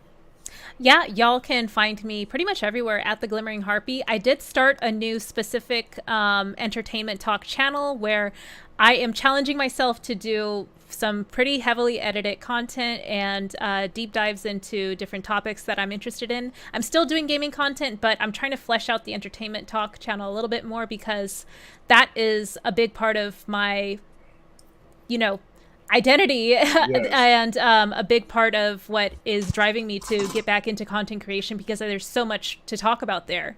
So yes, if you want to check out the first video that I have up on my new entertainment talk channel, it talks about superhero fatigue, some of the pros and cons of the massive amounts of content that we have in that genre. You can find it at the Glimmercast, so you can search YouTube on that. It's pretty much the handle of the channel as well. And then if you want to just quickly get to all of my content, you can just go to my Twitter at theGlimmeringHarpy.com. And yeah, all the links to everything that you need to get about me, all the info you ever need about me is there. Yes, indeed. Allie, I want to tell the people where they can find you at, maybe some good stuff about what you do. Yeah, I usually put my social name, my YouTube name here with my name too, but I kind of just logged in and didn't change anything. So it usually says Allie and then Super Hive, but yeah. So my YouTube channel is Super Hive, and then on Twitter at Super Hive DC, and on there you can, on my channel I share my other socials as well. Yeah, kind of just talk about entertainment, pretty much stuff that we talked about on here. Same kind of vibe going on. So yeah, that's where you can find me. Sounds good. J. Coon Prime, you already know what to do, man. Shout yourself out, sir. You can find me on Twitter, or I guess starting tomorrow, the X, Facebook, Twitter, Instagram, TikTok, YouTube at JCoon Prime, Twitch also at JCoon Prime, and Kick.com, JCoon Prime. I like how everything is so uniform with you guys. It's just a beautiful thing. It's just a beautiful thing. Makes it easier. Yeah, it really does. Y'all already know where y'all can find me at, so do what y'all doing, do it well. Thank y'all for tuning in. Y'all could have been anywhere on the planet, but y'all were here rocking with the best, and we greatly appreciate it. From Allie to Red to J. Coon Prime to myself, we want to thank you guys from the bottom of our hearts, because, like, again, y'all could have been anywhere in the world, but y'all came to chill and hang with us. You are now rocking with the best, and so are we for rocking with you. So thank you very, very much. With all that said, laissez les bon temps rouler, which means let the good times roll. Peace out, people. What's shaking, people? It's your boy Doomkiller HD. Sit back and relax. You are now rocking with the best. Let's go! It's the weekly wrap up where we give you the news, break it down bite size so it's easier to consume. Discussing the hottest game and thought of what's coming soon. Is it real or is rumor? Homie, that's up to you. Fire or trash reaction, live viewers call in. No cap conversation, we going all in. It's the weekly wrap up, so enjoy the show.